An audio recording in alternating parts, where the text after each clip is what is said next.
நிறைய பேர் வந்து கூலி படத்தோட அஃபிஷியல் பாக்ஸ் ஆஃபீஸ் ரிப்போர்ட் சொல்லுங்கள் அப்படின்னு கமெண்ட் பண்ணுறீங்க. கூலி படத்தோட அஃபிஷியல் பாக்ஸ் ஆஃபீஸ் ரிப்போர்ட் அப்படிங்கிறது சன் பிக்சர்ஸ் வெளியிட்டால் தான் தெரியும். சன் பிக்சர்ஸ் வந்து அநேகமாக இன்னைக்கு, அதாவது திங்கட்கிழமை சன் பிக்சர்ஸ் நிறுவனம் அஃபிஷியலாக அனௌன்ஸ் பண்ணுறதுக்கு வாய்ப்புகள் இருக்குது.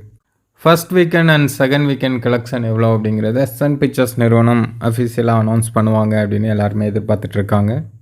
ஒரு பிரம்மாண்டமான வசூல் தான் கூலி திரைப்படம் படைச்சிருக்கு. அதாவது ஃபர்ஸ்ட் வீக்கெண்டில் 404 கோடி முதல் 4 நாட்களில்.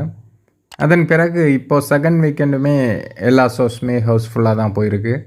இடையில வேலை நாட்களிலும் கூட 70 to 80% ஆக்குபென்சி இருந்திருக்கு. ஸோ கூலி படம் வந்து ஒரு பிரம்மாண்டமான வசூல் தான் செய்திருக்கும். அதை வந்து அஃபிஷியலாக சன் பிக்சர்ஸ் இன்றைக்கி அனௌன்ஸ் பண்ணுவாங்க அப்படின்னு எதிர்பார்க்குறோம்.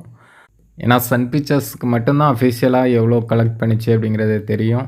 மற்றவங்க சொல்கிறதெல்லாம் வந்து ஒரு குத்து மதிப்பாக ஒரு தொகையை சொல்லுவாங்க. இப்போ வந்து 550 கோடி வரையும் கூலி திரைப்படம் அதாவது இந்த செகண்ட் வீக்கெண்டில் வசூல் பண்ணியிருக்கு அப்படிங்கிறத சொல்கிறாங்க. சரி, பார்ப்போம் சன் பிக்சர்ஸ் நிறுவனம் என்ன சொல்கிறாங்க அப்படிங்கிறத.